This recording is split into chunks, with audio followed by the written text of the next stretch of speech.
Muito bem, vamos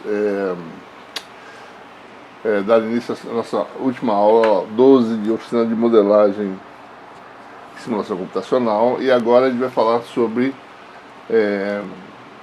análise por regressão, tanto linear quanto não linear, né?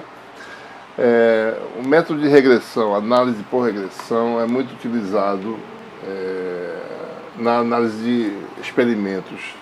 Quando você tem uma função que modela um determinado experimento, você tem as medidas experimentais e você quer obter parâmetros da grandeza observada utilizando essa função modelo, né? Então se faz um procedimento que chama-se de regressão, em que você consegue, minimizando a diferença entre a função modelo, né, digamos assim, e os dados experimentais, e a curva experimental, digamos assim, né? Então, se você tem aí, por exemplo, no caso, função de uma variável, experimentos que uma medida, né, chamada de grandeza observável O, e a variável V experimental. Então, você tem medidas experimentais, tá certo? Tem ruído, né? E você tem aí uma função modelo que você pode ajustar, né, para melhor representar esse experimento. Então você vai ter mais ou menos essa função modelo chamada de f, que depende, digamos, de v, né, que é a variável, certo? E de um conjunto de parâmetros chamado de, digamos, um parâmetro apenas, tá certo? Você ajusta o parâmetro ou o conjunto de parâmetros, então, conjunto de parâmetros, né? F de v, A é um conjunto de parâmetros, representado simplificadamente pela letra A. Você ajusta esse conjunto de parâmetros até que você tenha a melhor aproximação da função modelo para o conjunto de hipóteses experimentais. Quando você obtém esse valor final, A final, você tem aí então os parâmetros físicos que governam o experimento obtidos. Então, medição experimental, ajuste com a função modelo, você obtém esse resultado, tá certo? Bom, você tem funções modelo que são lineares nos parâmetros, né, ou não lineares. Por exemplo, uma função do tipo, digamos que você tem a função, a variável observada é x, tem a função do tipo f igual a mais bx mais cx2, uma função cúbica, por exemplo, né? Então, essa função ela é linear nos parâmetros que governam a função, que seriam os parâmetros ABCD. Então, no caso aqui, você tem uma lista, em linguagem do matemática, do software matemático, de parâmetros ABCD, um vetor, né, que precisam ser determinados. Seu experimento é governado por essa função modelo, você vai determinar esses 4 parâmetros. Essa função ela é linear nos parâmetros A, B, C, D. Tá? Então, o procedimento de regressão para funções que são lineares no vetor de parâmetros, que é esse vetor aqui, né, a solução para o problema de regressão é uma solução exata para esses parâmetros. Por outro lado, a sua função pode ser não linear nos parâmetros. Por exemplo, f igual a seno de bx mais e elevado a cx, né? Então, essa função, os parâmetros aqui são A, conjunto de parâmetros, né? A, B, C, né? Nesse caso específico, a função é linear em A, né, mas é não linear em B e em C. Que as funções, ou seja, B está dentro do argumento da função não linear, que é a função seno, né? E C está no argumento de uma função não linear, que é a função exponencial. Então, nesse caso, a gente tem um problema de regressão em que a função modelo é não linear nos parâmetros. Então, a gente tem um problema de regressão não linear, que uma solução aproximada é obtida, uma solução numérica. Então, nessa aula, a gente vai descrever esses dois procedimentos. Uma coisa importante é que, geralmente, a metodologia usada na literatura para a formulação do problema de regressão usa somatórios, né? Você sempre usa somatório das grandezas e você fica com expressões pouco factíveis para estruturação em algoritmos. Então, nesse nosso método, a gente estrutura tudo em forma de matrizes, né? Então, nossa formulação é totalmente matricial, não tem soma, né? A gente vai se beneficiar do uso do matemática, do software matemática, em que você pode aplicar funções em vetores e estruturar, né, a função aplicada em cada elemento de vetor, certo? Então isso vai facilitar bastante a simplificação do algoritmo. Vocês vão ver que no final você obtém expressões super simples para determinação do vetor de parâmetros, certo? Bom, então geralmente, né, você tem a função modelo, né? A gente vai representar por algo da forma f. A função primeiro pode ser de múltiplas variáveis, as variáveis experimentais pode ser mais de uma, né? Pode ser que seu experimento tenha uma grandeza que seja medida em função de 2 parâmetros, 2 variáveis, né? Ângulo, deslocamento, tá certo? Você tem frequência, né, de micro-ondas, no caso, tá certo? Pode ser um parâmetro, né? E outros parâmetros, dimensões, né? Você varia uma dimensão continuamente, você varia a frequência continuamente, tem 2 parâmetros. Então, a sua função pode ser uma função de múltiplas variáveis, vão ser representadas pelo vetor x, pela lista x, né? E essa função depende de um conjunto de parâmetros a serem determinados, que estão aqui no vetor A. Lembre-se que aqui a gente está usando sempre vetores, né, em geral. Geralmente a gente usa letras maiúsculas para vetores, ou listas, né? Então x é o conjunto de coordenadas, que são as variáveis. Vou usar a notação matricial tradicional, não vou usar a notação matemática, para não complicar a álgebra, tá certo? Se a gente usar a notação matemática tradicional, a gente vai conseguir fazer a formulação matricial correta. Se a gente usa a lista de matemática, às vezes as coisas se confundem um pouco. Ele precisa parar para pensar as propriedades das listas, né? Porque as listas, não existe vetor, linha ou coluna em matemática, tá certo? Não há diferença, né? É a mesma coisa, né? Então a gente vai usar a formulação matemática. No final, uma vez obtidas as expressões que permitem obter o vetor de parâmetros, então aí a gente quando for implementar os algoritmos, a gente usa as listas tradicionais do matemática, certo? Então vamos ser formal na matemática para desenvolver esse método. Então x é um vetor de n coordenadas, então são as coordenadas em que são os parâmetros que você varia no experimento, né? Com comprimento n, então isso aqui é uma matriz, não tem vírgula não, tá? Isso aqui é uma matriz, porque eu fico viciado em usar o matemática, fico usando na forma de lista, vamos usar aqui na forma de matriz, tá? É um vetor coluna, vou botar aqui transposta, né? Então quando eu boto transposta é porque na realidade o x é um vetor que é dessa forma aqui, né? Em pé, tá? Comprimento n, né? Para a gente não ficar gastando espaço, a gente vai fazer tudo horizontal e bota a transposta em cima, tá? E A também é um vetor de parâmetros que tem L componentes, você tem L parâmetros, digamos assim, certo?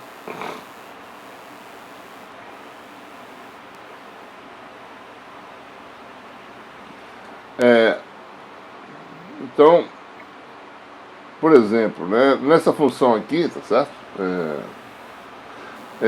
Essa função simples aqui, f igual a mais bx mais cxy, aliás, mais cy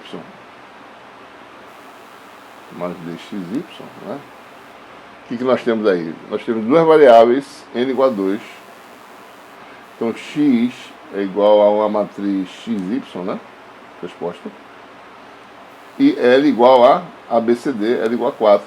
Então A vale A, B, C, D transposta, né? Certo? Esse seria mais ou menos como a gente faria. Ora, observe que a grandeza medida é um parâmetro, né? Ou seja,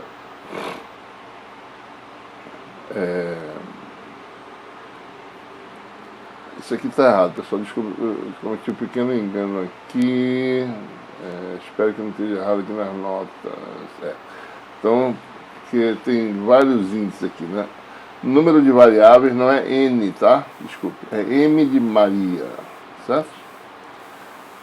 M variáveis, então aqui M igual a 2, né? Duas variáveis, aqui é M também, né? Então você tem, só relembrando aqui, M, número de variáveis, né?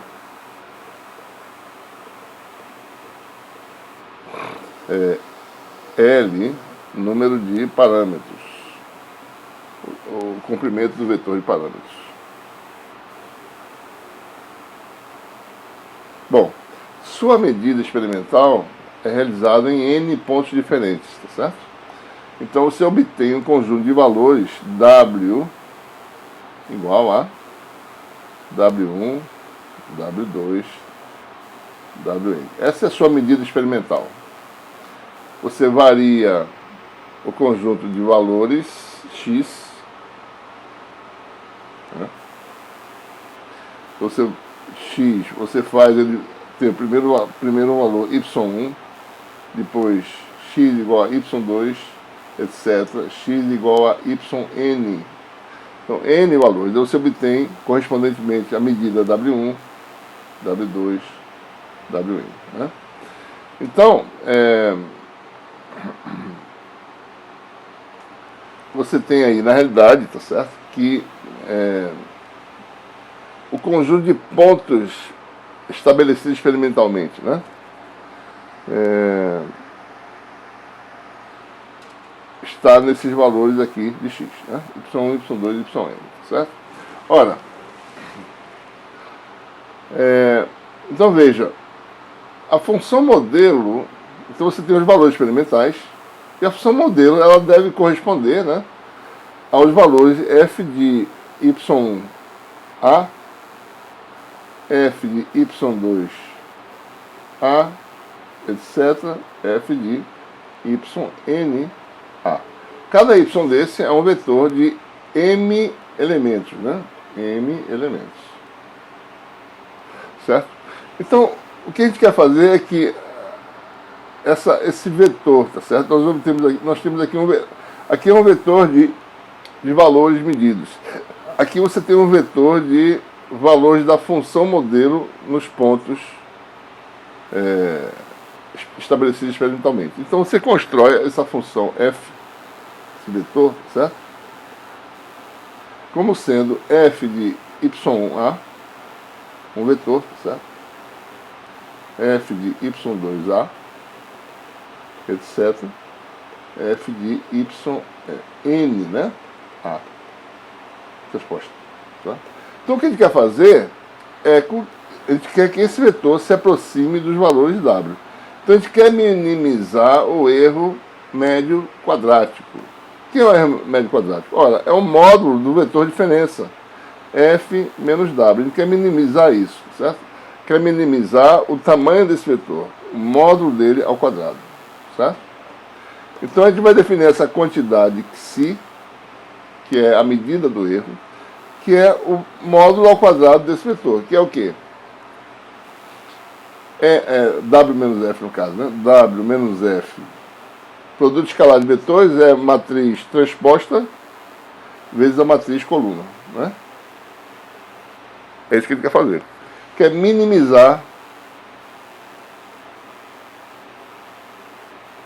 esse vetor. Ora, esse vetor não, essa quantidade. Isso aqui é magnitude, é positiva definida, né? Então, sendo positiva definida, a gente sabe que isso vai ter mínimos, né? Pode ter mínimos locais, tá certo?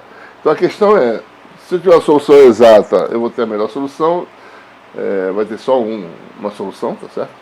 Se for numérica, pode ser que tenha vários mínimos, né? Aí você tem que saber dar um bom chute inicial para você poder obter a solução correta.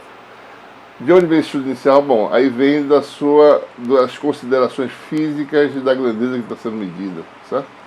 Você tem que saber o que você está medindo, saber como estimar teoricamente mais ou menos os valores, para ter uma estimativa inicial, para dessa estimativa chegar no resultado final. No caso da regressão linear, você já tem uma solução exata. Então esse é o nosso objetivo, tá certo?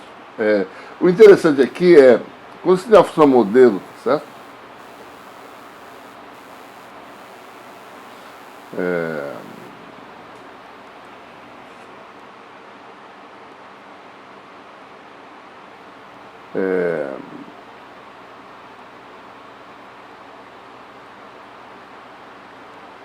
Do tipo f de xa, né? Se você define o seu vetor de parâmetros, não de parâmetros, vetor de valores medidos y, y1, y2, etc., yn transposta, né? Lembre-se, isso em matemática é uma lista, tá? Cada elemento desse é um vetor, certo?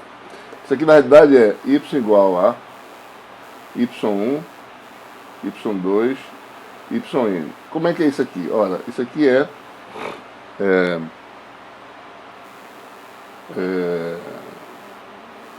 isso aqui é dessa forma aqui, né? Ou seja, y1, certo? y11, y12, tem m valores de variáveis, y1m. Ele está usando y para não usar x. X é variável. Y é o valor de x naquele ponto, certo? y21, y22, etc. y2m, etc. yn1, yn2, etc. ynm. Então são n linhas por m colunas, certo? Esse vetor y. Então esse é o vetor de valores que são obtidos experimentalmente. Geralmente isso está guardado no seu computador em algum lugar. Você vai ler essas informações, jogar para o seu algoritmo para poder fazer a análise, né?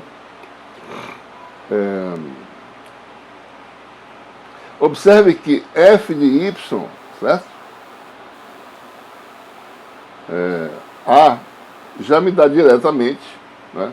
Se você botar f de y dá diretamente essa estrutura aqui, no matemática, né?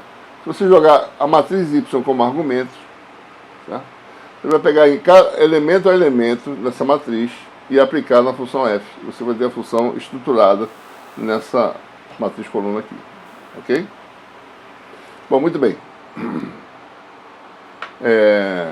Então veja, então voltando, né? Nós temos aqui a nossa quantidade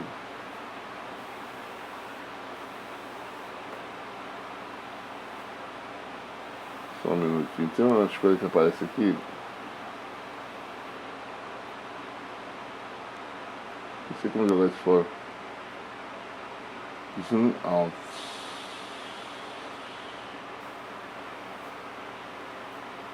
Vou ver se vai ficar aqui.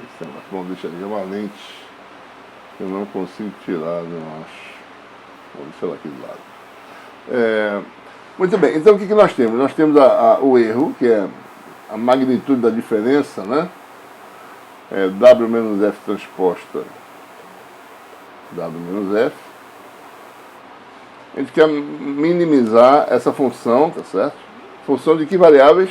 Bom, ela depende do vetor de parâmetros, né?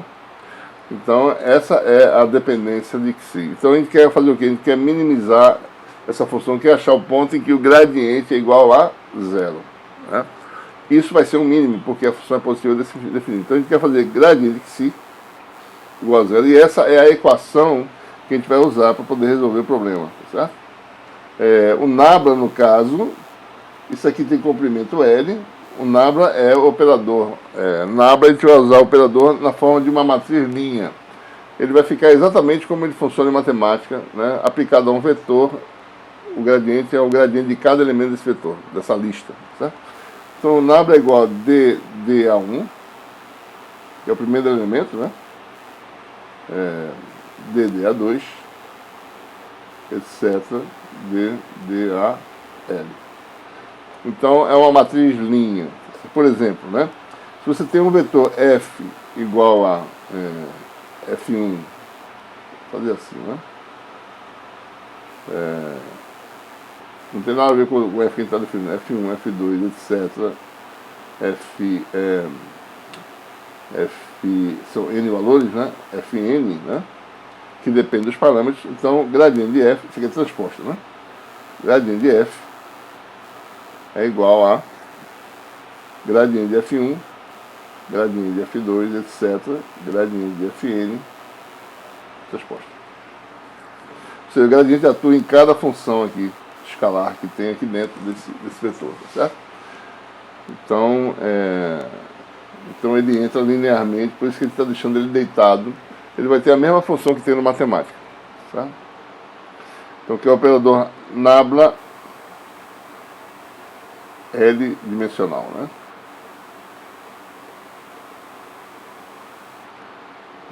Muito bem. Vamos fazer agora o primeiro caso, né? Regressão linear, certo? Observe que a nossa ênfase é sempre usar matrizes para formular o problema, né? E quando a gente faz isso, o algoritmo fica extremamente simples e compacto, certo? Bom, no caso de regressão linear, a função modelo, né, que depende do variável x e do vetor de parâmetros a, né, pode ser escrita como sendo algo do tipo um produto, já eu explico por que esse x, tá, gx vezes a, em que gx é uma matriz linha de funções, certo? Que não dependem dos parâmetros. Porque veja, quando a regressão é linear, os parâmetros são coeficientes lineares das funções, das funções que aparecem na função modelo. Então a função modelo ela vai ter um conjunto de funções que não dependem dos parâmetros. Então você vai ter aqui uma matriz linha, que só depende de x.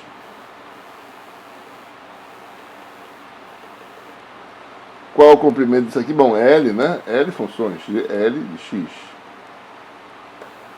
Certo? E A é o seu vetor de parâmetros que eu já falei antes. A1, A2, etc. AL. Então, para um dado valor de x, por que eu estou colocando x aqui? Porque isso aqui é um valor específico de uma matriz mais geral G para um dado valor de x. Certo? A gente só vai precisar dos valores de x nos pontos medidos y1, y2, yn, né?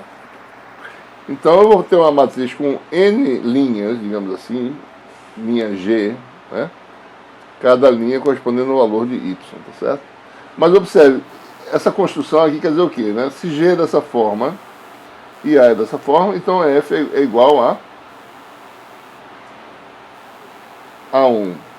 Eu vou omitir aqui a dependência em x. A1, G1, A2, G2, etc. AL, né? GL, transposto. Na realidade, isso aqui não é F maiúsculo. Isso aqui, de acordo com a nossa notação, é o F maiúsculo, é o vetor F, né? É o vetor da função modelo. Então, observe, né? Essa função aqui é linear, tá certo?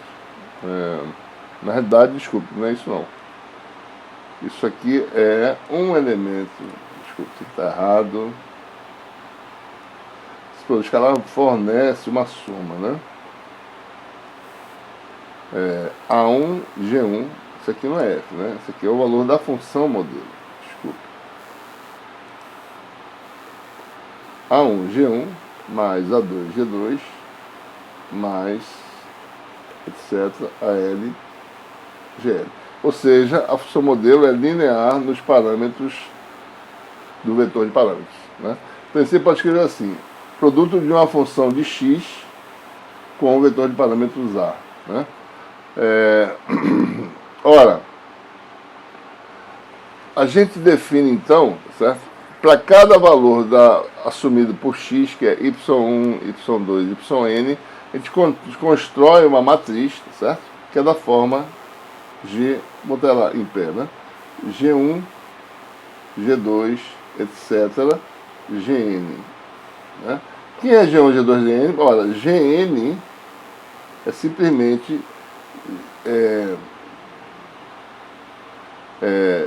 G, certo? Essa função G, Gx, né? Para yn, tá? No valor yn. Então, Gn é G calculado em yn. Tá? Então, ao invés de fazer isso, a gente chama de Gn, né? Gx de yn, a gente simplesmente simplifica e chama de yn.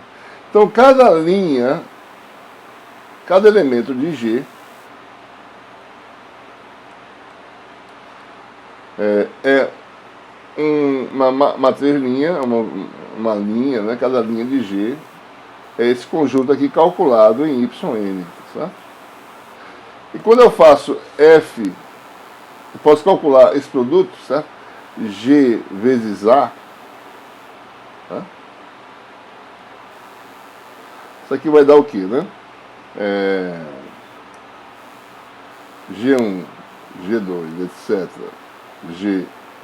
Gn vezes A, que é A1, A2. Deixa eu ver se está certo aqui, viu? Tá certo.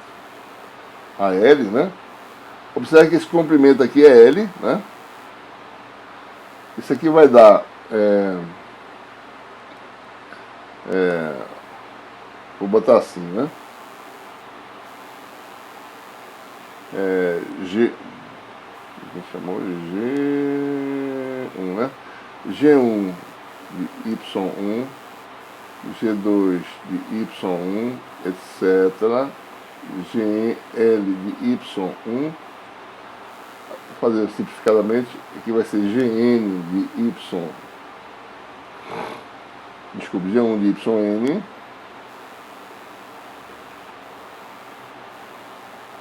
G2 YN, etc. GL de YN vezes A1, etc. AL, né? Então isso aqui vai dar o quê? Esse produto. Primeiro elemento. Deixa eu apagar aqui em cima. Vou botar aqui em cima esse negócio.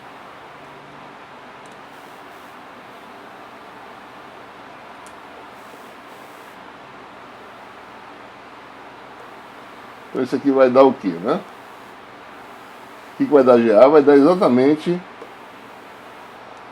G vezes A vai dar o quê, né? A1, G1 de Y1 mais A2, G2 de Y1 mais etc. mais AL, GL de Y1. Primeiro elemento, etc. Daí o último elemento, A1, G1 de YN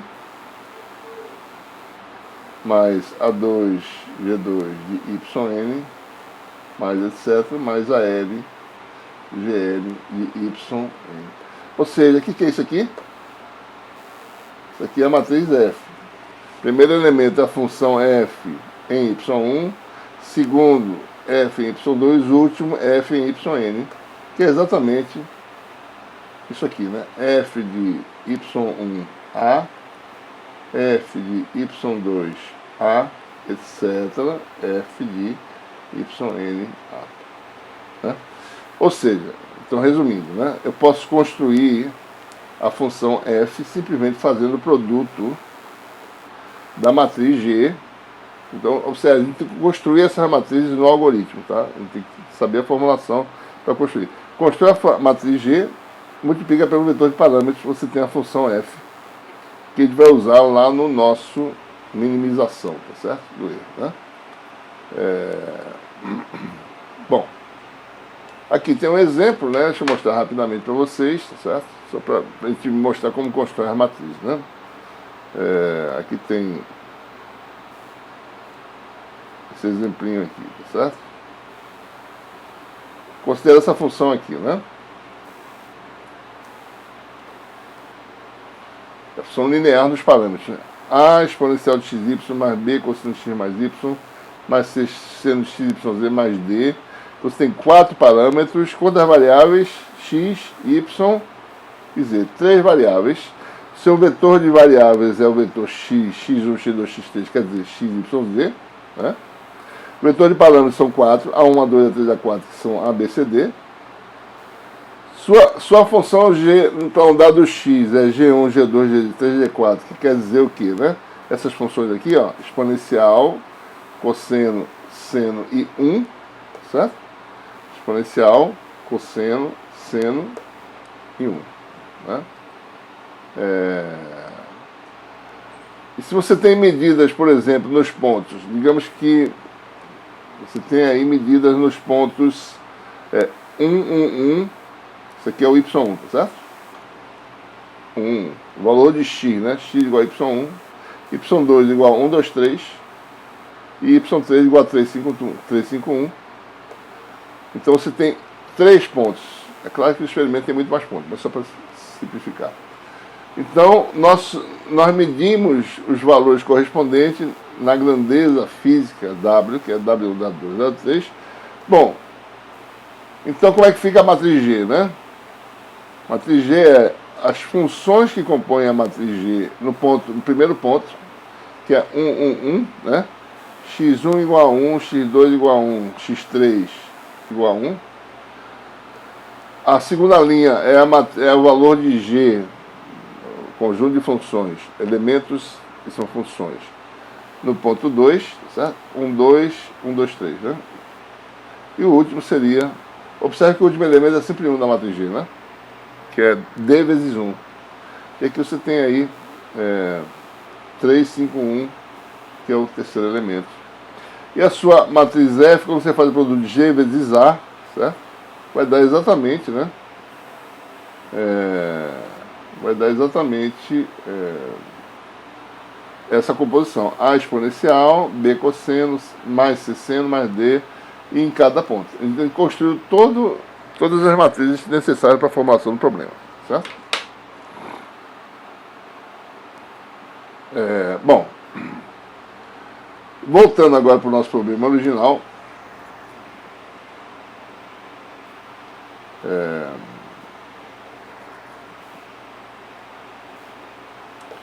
então nós temos aí que minimizar essa função, né? Então você tem que si igual a W menos F transposto vezes W menos F.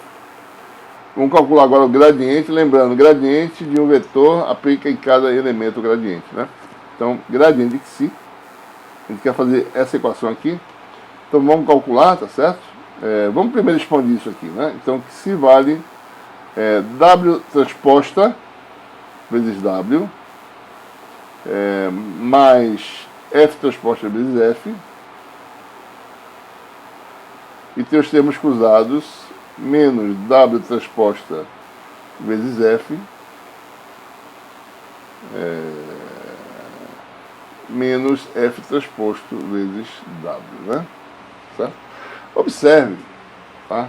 Que isso aqui é igual a isso, certo? Você fazer isso aqui vezes isso e trocar a posição, chama isso aqui de W, isso aqui é F, né? W transposta vezes F, né? Se você botar F transposta vezes W, dá no mesmo, certo?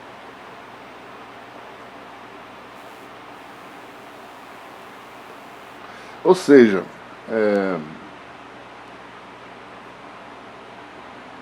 então aqui eu posso botar aqui menos 2 W transposta vezes F, né? Mesma coisa, que eu troco a posição aqui, né?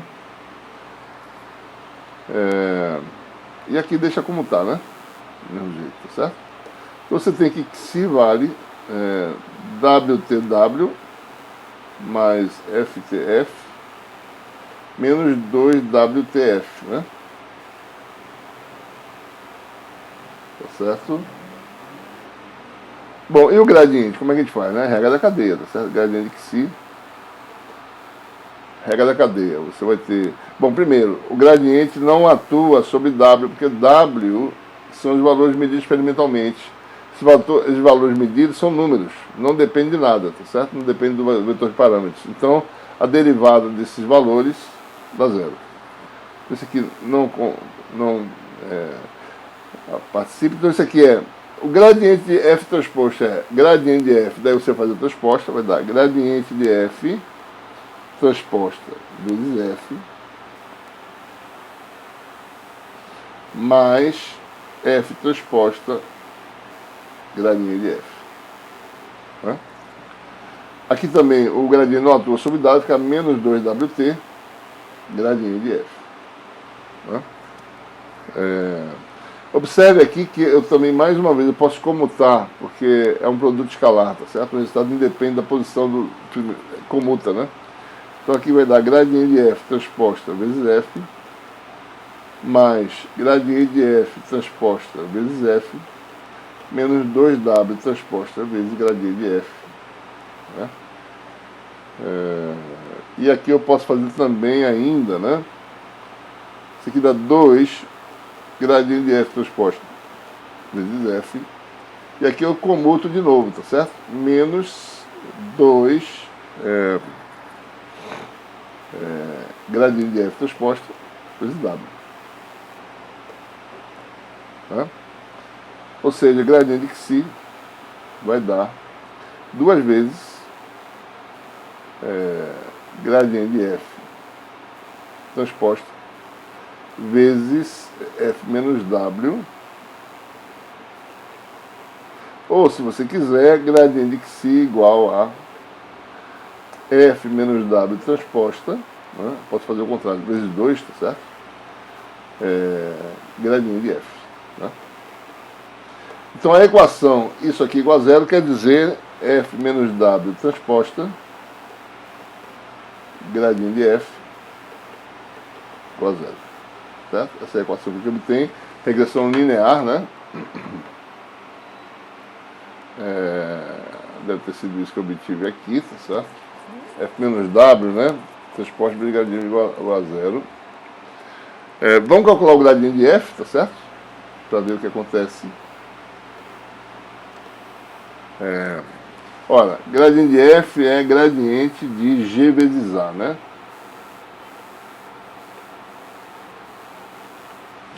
O F é igual a G vezes A. G não depende do vetor de parâmetros, isso aqui vai dar G gradiente de A. Né? Olha, o que é gradiente de A, né? Então vamos lá. A vale, vou botar ele em pé agora. A1, A2, AN. Gradiente de A vale gradiente de A1, gradiente de A2, gradiente AL, né? Olha, isso aqui é derivada, né?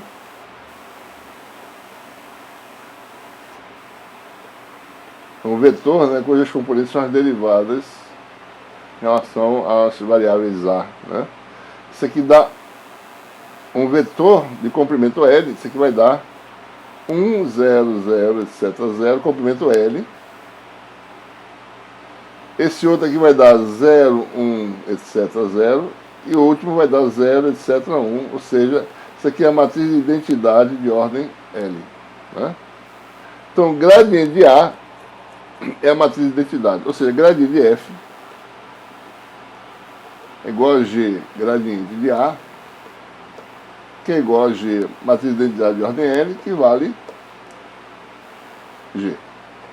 Certo? E com isso você fica aí com a sua equação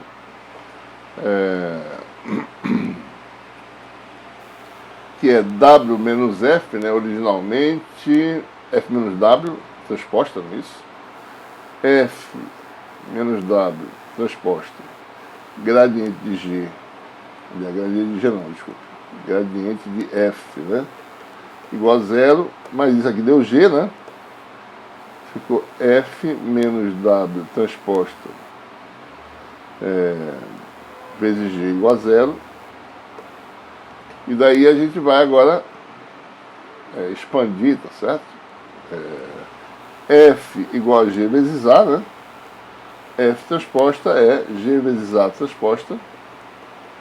Usa a propriedade, né? O produto das a transposta do produto é o produto das transpostas em ordem reversa.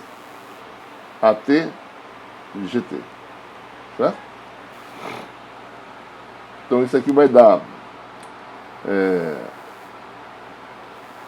AT, GT vezes G menos WT vezes G igual a zero, né? Ou seja, eu posso já passar para o segundo membro igual, né? E aqui isso é uma matriz, né? Matriz quadrada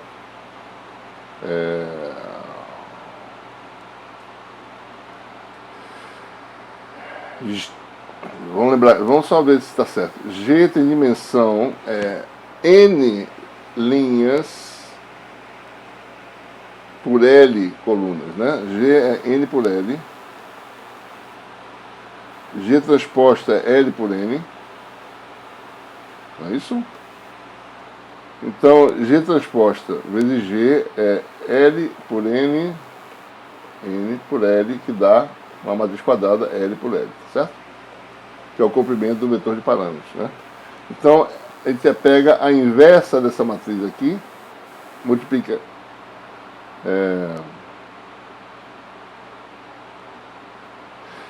na verdade, antes disso, né, vamos só manipular aqui um pouquinho, tá certo? Isso aqui, eu posso trocar a posição, porque isso aqui é um vetor, tá certo?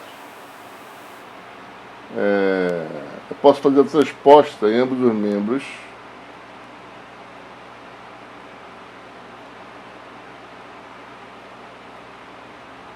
Posso fazer a transposta. Eu posso fazer a transposta. Esse produto aqui pode ser escrito assim, né? GT, G transposta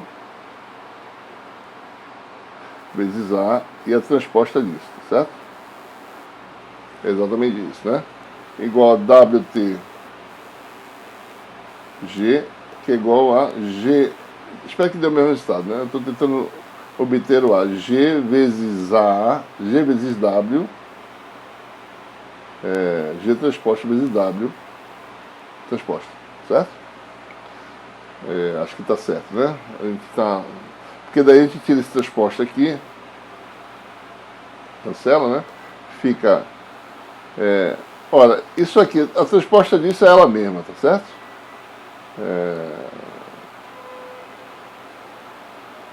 Isso aqui vai dar... Então, se as transpostas são iguais, é porque as matrizes são iguais. Então, você vai ter GTG, vou deixar assim ainda, transposta, vezes A, igual a GT vezes W, né? Essa transposta aqui eu posso tirar, tá certo? Porque dá o mesmo resultado, se você fazer a transposta. E agora eu aplico a inversa em ambos os membros, né? Então o resultado vai dar o quê, né? Deixa eu botar aqui mesmo nesse papel.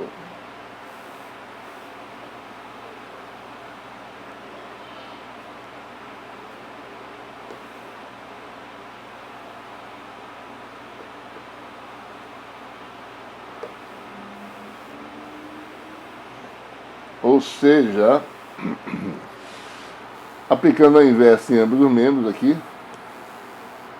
você fica aqui A igual a GT, G a menos 1, você calcula essa matriz, vezes GTW, né? Solução para o vetor de parâmetros, solução exata para o problema de regressão linear, certo? É exatamente a expressão 32 que aparece aí nas notas de aula, tá certo? Vou mostrar aqui só para ter certeza que está tudo certo, né? Esse resultado aqui, certo? Então, em outras palavras, né?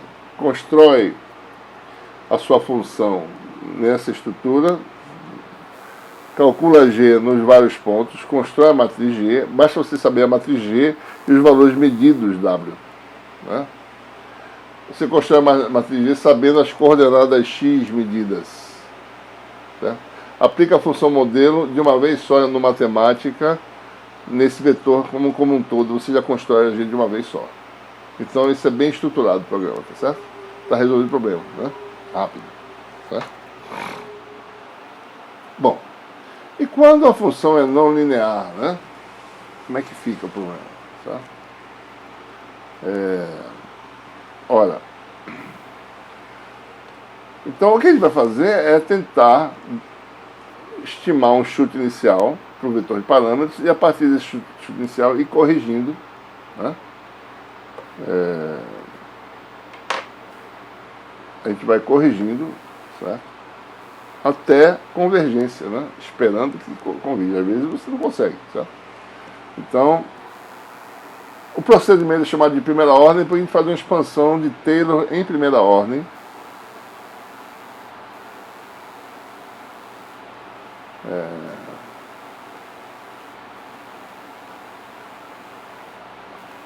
Primeira ordem, né?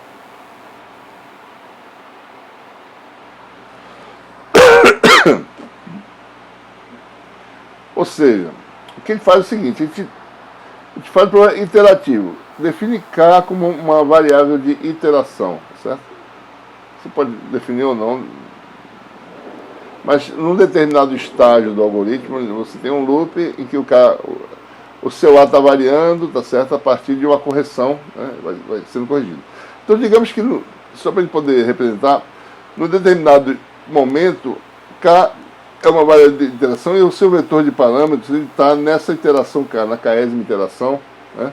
Então, o que a gente faz é o seguinte, dado A nesse ponto, a função f num ponto A próximo de AK é aproximadamente, né? Isso aqui nós já sabemos, né? F de x A de K, né? Mais a correção, que é quem? Gradiente de F, gradiente L dimensional em relação ao vetor de parâmetros, certo? Quem é a variável aqui? O vetor de parâmetros, então, gradiente de F. No ponto X, na coordenada A de K. Isso aqui é um produto, né? Esse gradiente, tá certo? É um vetor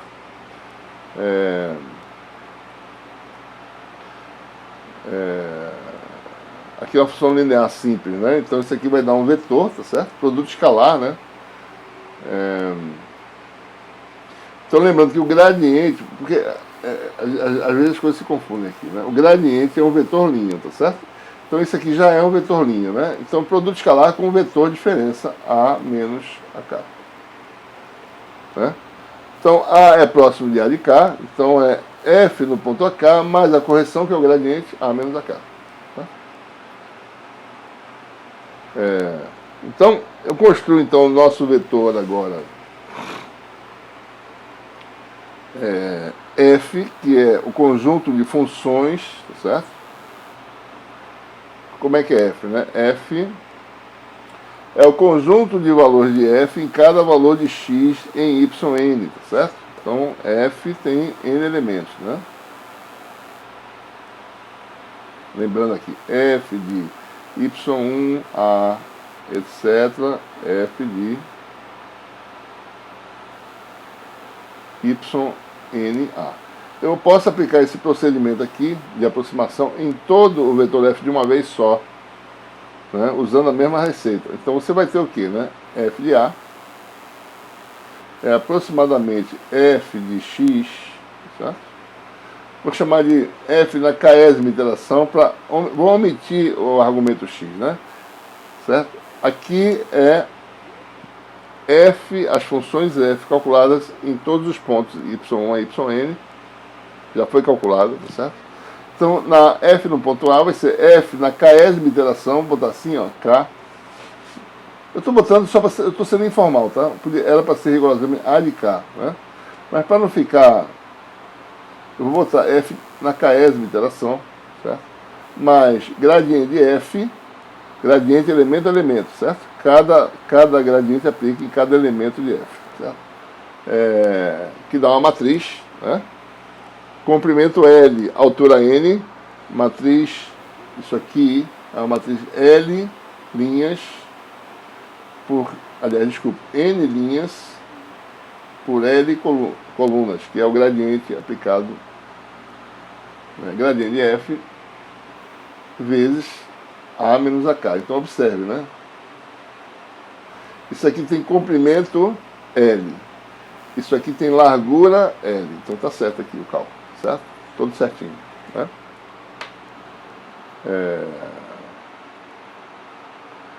Então, o que nós temos, ou seja, com essa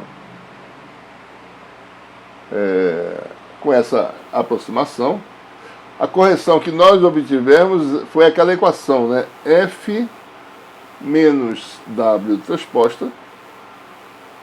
Essa é a equação que nós temos, gradiente de F igual a zero, né? Olha, isso aqui é no ponto A, né? Isso aqui é no ponto A. Gradiente de F no ponto A é aproximadamente gradiente de F na késima interação, certo? Derivada, né? F no ponto A é um pouco diferente, é essa aproximação aqui, ó. Então vamos fazer essa conta.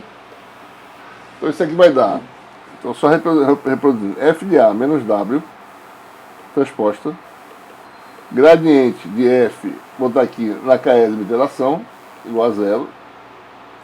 Isso aqui vai dar F de K mais gradiente de F de K, A menos AK, transposta, né? Gradiente de F de K igual a zero. Tá? E aí nós temos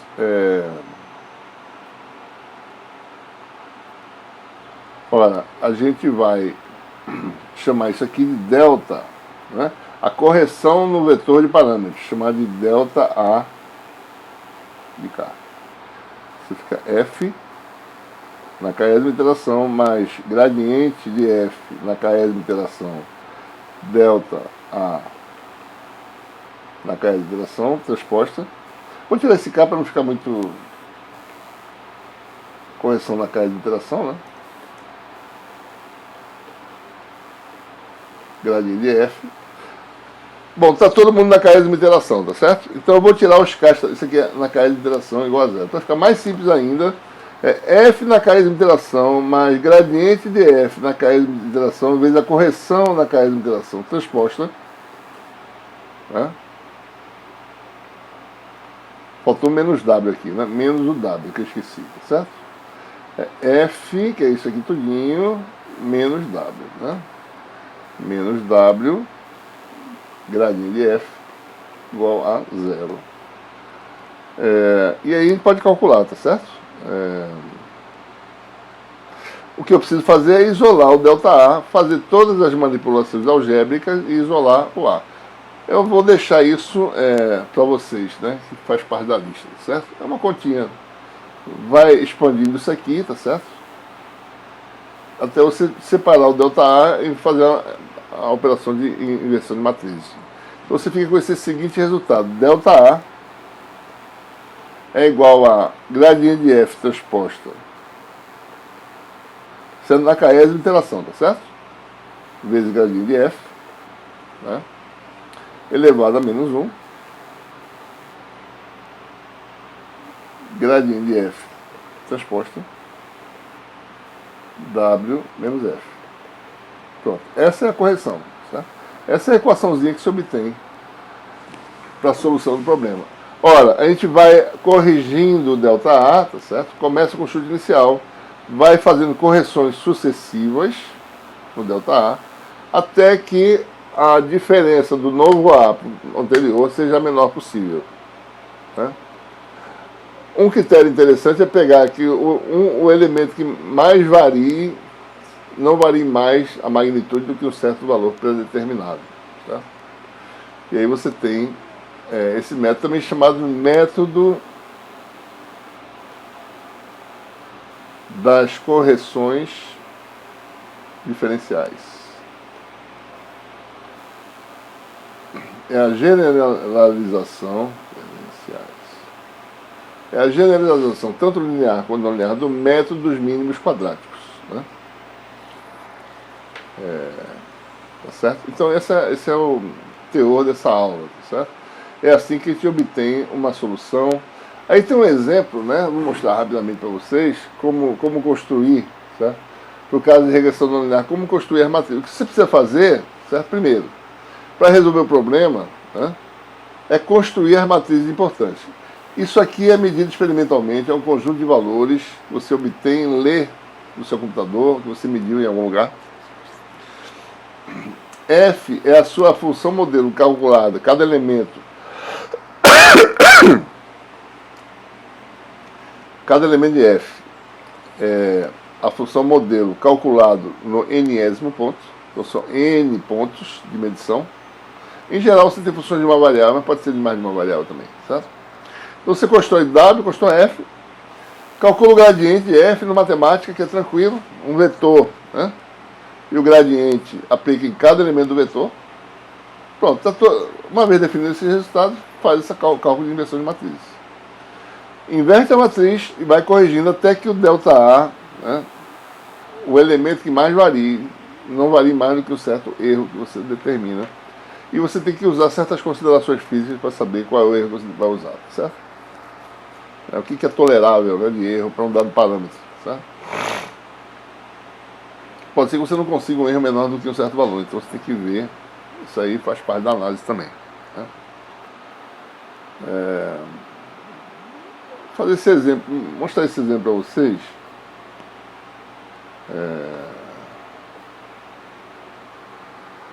Mostrar esse exemplo para vocês, tá certo? Vamos pegar uma função gaussiana, né? Para uma variável bem simples, né? Suponha que a sua função modelo seja uma função não linear, é regressão não linear, né? Sua função fxa é A linear em A, mas é não linear, certo? No centroide x e na largura da gaussiana, né? Isso aqui é uma gaussiana mais ou menos assim, né? Ela está centrada no ponto x barra e a largura dela, a meia largura, onde ela cai para 1 sobre E, né? X igual a W, a diferença aqui da W, então ela cai para 1 sobre E mais ou menos, quando x desvia de W para cada lado. Isso aqui é 2W, né? Então isso aqui vale 1 sobre E do valor máximo, né? Vezes A, que é A, né? Certo? A vezes A menos 1. Essa altura aqui, A é A menos 1, certo? Então, e o máximo dela vale o A, certo? Esses são os parâmetros da função gaussiana. Isso aqui é regressão não linear, no caso, né? É linear no parâmetro, mas não é linear no todo. Então, o seu vetor de parâmetros é esse vetor aqui, AXW, né? Seu vetor de parâmetros na carreira de iteração é esse aqui, certo? E aqui está calculado, suponha que você tenha N valores, né? Ou seja, seu vetor Y, né? Você vai ter, no caso, uma variável, né? x1, x2, xn. Então, a sua função calculada nos valores, a função modelo nos valores vai dar x1 aqui, x2 no segundo elemento, xn no último, né? Essa é a sua função f de k. E aí, gradiente dessa função, né? Então, gradiente desse aqui, derivado em relação a A, derivado em relação a x barra, derivado em relação a W, né? Então, aqui tem o gradiente do vetor, tá certo? Isso aqui são as derivadas, ó. Derivado em relação a A, derivado em relação a x barra, que dá esse fator aqui na frente,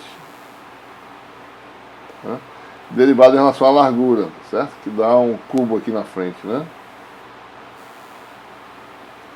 Calculada no primeiro ponto, depois calculada no segundo ponto no nésimo ponto. Você constrói a função gradiente. Observe que o gradiente você faz isso de uma vez só, tá certo? Uma vez construído o f, no matemática, você calcula o gradiente do f como um todo. Ele já constrói sozinho. Não precisa fazer isso aqui, certo? Então, com essas expressões, é tudo que você precisa para achar a inversa, né? Só precisa só do gradiente, do W e do F para resolver o problema, tá? Então, é mais ou menos isso, né? Então vamos lá para a oficina, certo? Tem um pseudocódigo aqui antes disso, né? Para você fazer a regressão. Mas você já sabe como fazer, né? É simples, define as funções, tá certo? Você vai ter que ler dados, tá certo? Vão estar armazenados em algum lugar. Define o vetor de parâmetros. Chute inicial. Um parâmetro de erro grande, tá certo? Que só para a gente começar o processo, né? Usa f aplicado ao conjunto de valores medidos, tá certo? Então você lê os dados na lista W e também na lista Y, viu, pessoal? x1, x2, etc. y1, y2, yn. Você lê tanto W, né, e você lê os valores medidos e os valores estabelecidos no experimento, que são as coordenadas, geralmente de uma variável x, certo? Então, lê essas variáveis e vetoriza, ou seja, calcula essa função f aplicada em todos os pontos. Você constrói a matriz, né? Define a matriz do sistema, que você vai inverter, né? No caso, que é essa aqui. Ela que é aplicada lá. Define o vetor de entrada, que é o vetor que aparece lá na formulação. Define não, calcula, né, no caso.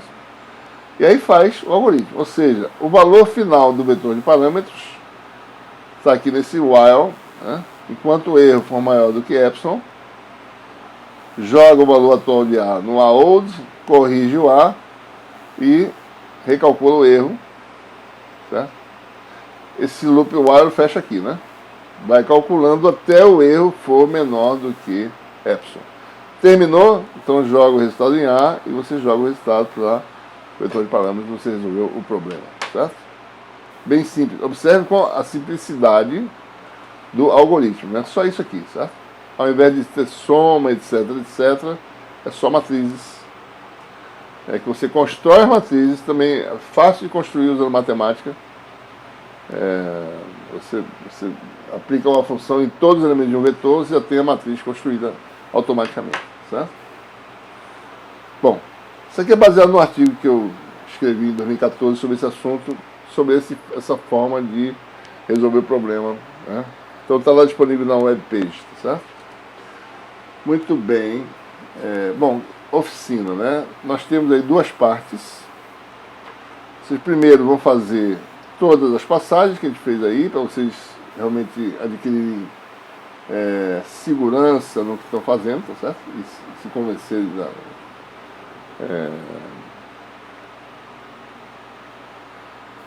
Bom, aqui nós temos uma outra... Então você vai fazer as passagens. Outro problema é o problema de métodos mínimos quadráticos, que você usa função linear na variável, né? Suponha que você meça a sua quantidade em n valores e seu vetor de variáveis é de uma dimensão, dependendo de uma variável só, x1 a xn, né? Então, se a sua função modelo for linear, você vai mostrar que os valores de A e B são obtidos com essas relações. O que são isso aqui, né? Isso aqui é valor médio de x ao quadrado, isso aqui é valor médio de W, certo? Dos valores medidos W, n pontos, aqui, ó. X é o valor médio da coordenada x, certo? X2 é o valor médio do parâmetro x ao quadrado. W é o valor médio dos valores medidos Wn, e tem uma média ponderada WP aqui, certo? Então observe que os resultados são somas, né? Por que soma? Porque vem de produtos escalares lá, na nossa formulação. A gente não usa soma em canto nenhum, certo? Mas o produto escalar ele já é transformado em soma. Se você fizer na mão, você vai ver que vai dar esses resultados aí. Isso aqui é uma média ponderada, né? O valor médio de x W entre x. Só tem um probleminha aqui quando média de x for igual a zero, tá certo? Aí eu não sei como é que tem que ver na formação quando média de x for zero, tá certo? Bom, acho que talvez esse WP dê zero, não sei, né? Mas na formulação, quando vocês derivarem, talvez dê para perceber, tá certo? Se WP aparecer aqui, né, pode ser que ele saia da formação se a média for zero, certo? Se isso aqui for zero, né? Isso aqui deve sair. Na verdade, o B deve dar zero, né? B já dá zero, tá certo? Porque B é proporcional ao valor médio de x, nem aparece o WP. Então, é AX, a função f igual a x, né? Quando os valores médios de x forem zero, a função é a função que passa pela origem, né? Ok? Então, esse é um problema que vocês vão fazer, certo? Isso aí tudo na mão, né, no caso. Bom, e as questões seguintes tratam de regressão não linear, né? Eu acho que ele vai fazer linear também, tá certo? Eu acho que tem um outro exemplo aqui. Deixa eu ver aqui rapidinho. Cadê a função cúbica? Deixa eu 3C.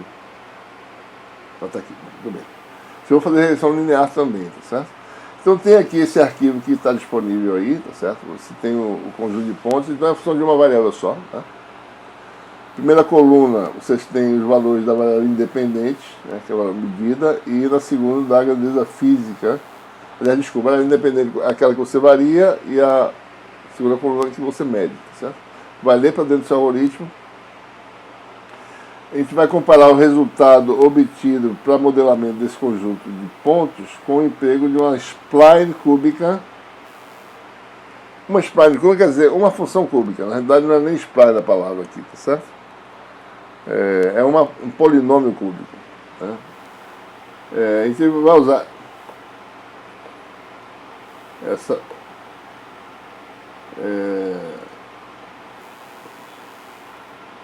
não, a gente vai usar spline sim, tá? Então aqui você vai fazer um código matemática, lá que não está funcionando direito. Vai representar o conjunto de pontos, tá certo? Vai usar a função interpolation para fazer um spline, uma função f que passa pelos pontos, né? Vai representar tudo no mesmo gráfico, né? Depois usar um único polinômio de terceiro grau por regressão linear, obter ABCD e ver o que você pode prever com esses